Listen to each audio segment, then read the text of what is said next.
Hello friends, ఎలా ఉన్నారు అందరూ? అందరూ బాగున్నారా? అందరూ బాగుండాలి. అందులో నేను ఉండాలి అని మనస్ఫూర్తిగా కోరుకుంటూ ఈరోజు వీడియోలోకెళ్ళిపోదాం.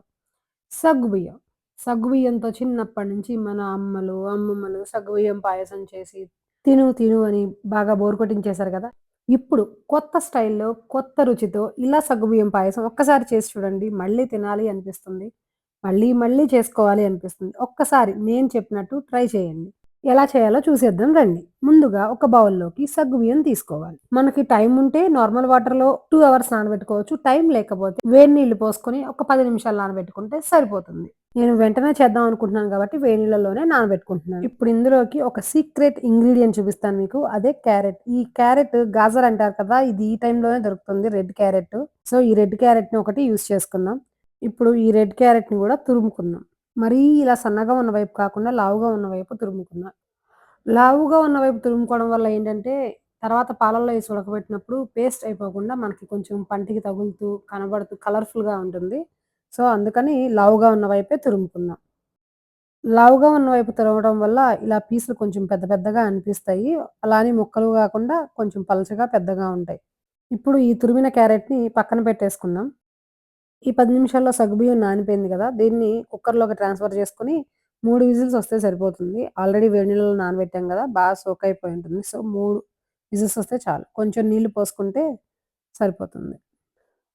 ఈలోపు వేరే స్టవ్ వెలిగించుకొని దాని మీద బాండీ పెట్టి కొంచెం నెయ్యి వేసి ఈ డ్రై ఫ్రూట్స్ ఫ్రై చేసుకుందాం. ముందు బాదం పప్పులు కొంచెం లావుగా ఉంటాయి కదా! అవి వేగాక జీడిపప్పు వేసుకుందాం.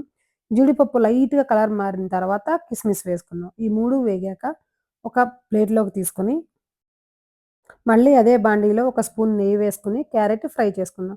కొంచెం పచ్చివాసన పోయి మంచి స్వీట్ అరోమా వస్తుంది. నెయ్యిలో ఫ్రై చేస్తున్నాం కదా! మంచి స్మెల్లొచ్చేదాకా ఫ్రై చేసుకొని, ఆ తర్వాత ఇందులో పాలు పోసుకోవాలి.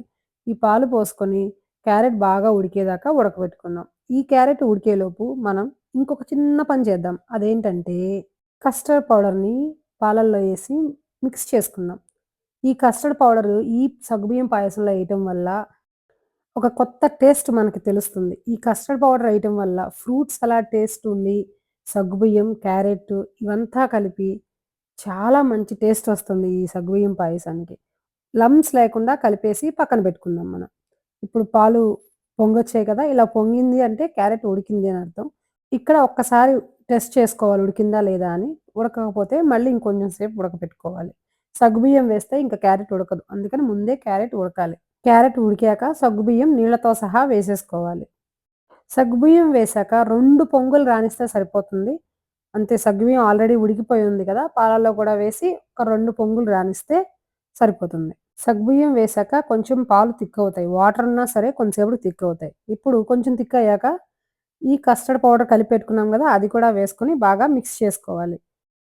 మరీ చిక్కగా అవ్వక్కర్లేదు. కొంచెం దగ్గరికొచ్చే వరకు కలుపుతూ ఉండాలి. కస్టర్డ్ పౌడర్ ఇప్పుడే వేసాం కదా! ఉండగట్టకుండా తిప్పుకుంటూ ఉండాలి. కొంచెం చిక్కబడినాక స్టవ్ ఆఫ్ చేసేసుకొని, ఇక్కడ మనం ఒకటి వేయాలి.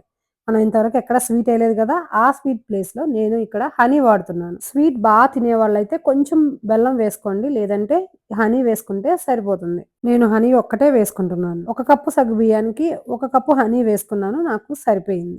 అంతే. టేస్టీ టేస్టీ సగ్గుబియ్యం రెడీ అయిపోయింది. ఇలా వెరైటీగా మీరు కూడా ట్రై చేసి మీకెలా వచ్చిందో నాకు కామెంట్ చేయండి. మీకు ఇది వెరైటీగా అనిపిస్తే లైక్ చేయండి.